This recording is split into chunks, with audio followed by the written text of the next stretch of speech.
винаги съпругата не ги ръководи с душата си на работа и дават цялото си търпение и цялото си внимание върху децата в работа.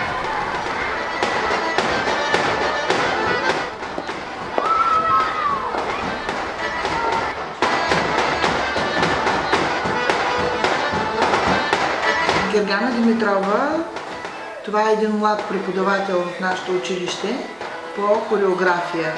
Гери е типичният пример на завръщане в родното училище. Ученикът се връща в родното училище, но вече като преподавател. От 1991 година е постъпила като ученичка в първи клас в нашето училище. През 2002 и 2003 учебна година тя го е завършила с профил хореография.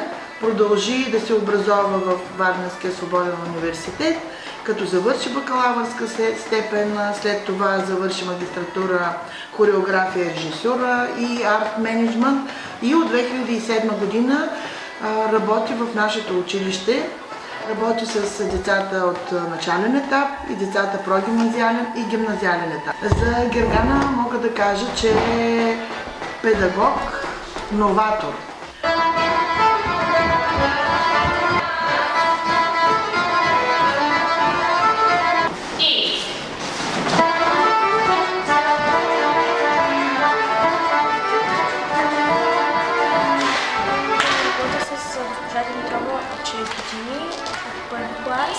Тя иска да сме максимално подготвени, да знаем всичко идеално, за да може да се представим идеално на сцена. И когато някой учител влезе да ни види какво правим, първото впечатление, което оставаме, е начинът, по който всички сме облечени еднакво. Според мен е по-различно с това, че тя ни кара да бъдем много по-изпълнителни, кара ни да правим всичко както трябва, да всичко е перфектно.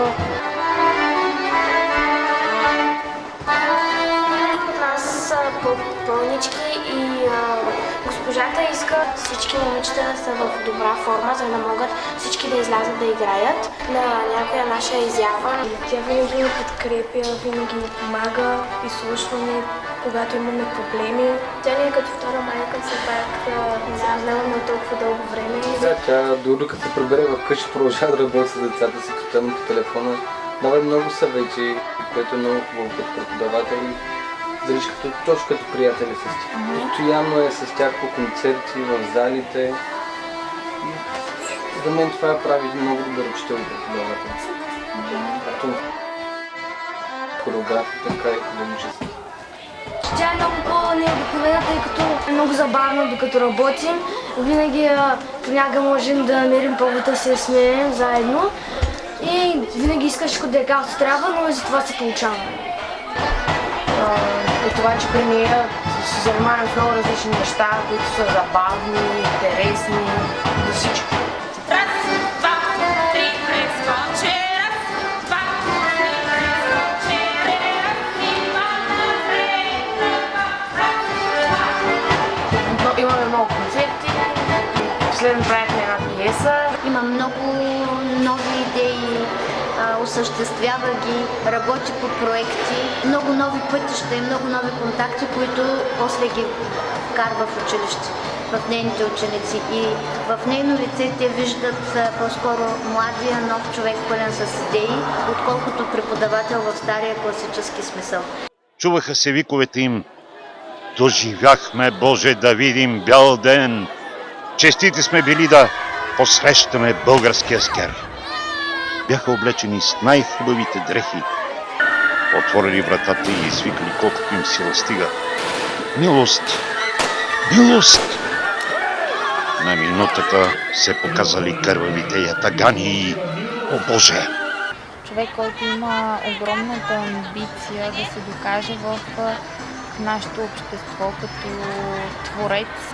Има изключително голяма нужда от подкрепата на семейството на децата, с които работи. А за да ти се доверят тези родители, наистина трябва да видят една усърдна работа в залата, едни добри постижения на сцената и конкурсите, на които се явяват децата. Това засвидетелства вече доверието и на родители, на общество, на организации, които биха потърсили контакт за последващи проектни дейности.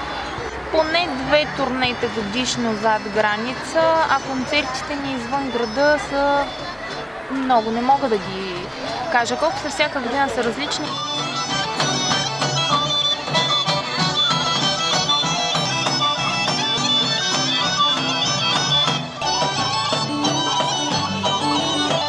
Нещата, които работим като практически занятия и във времето, в което водим нашите разговори с децата, се учим на лоялност, на толерантност едни към други, тъй като това го изисква нашето изкуство, колективното изкуство. И тези добродетели за мен са едни от най-важните за изграждането на една личност.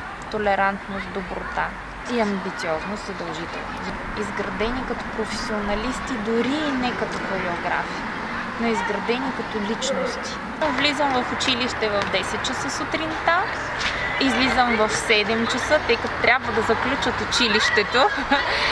И в съботния ден се връщам отново в училище, като се занимавам с учениците, които са в мажоретния танцов състав.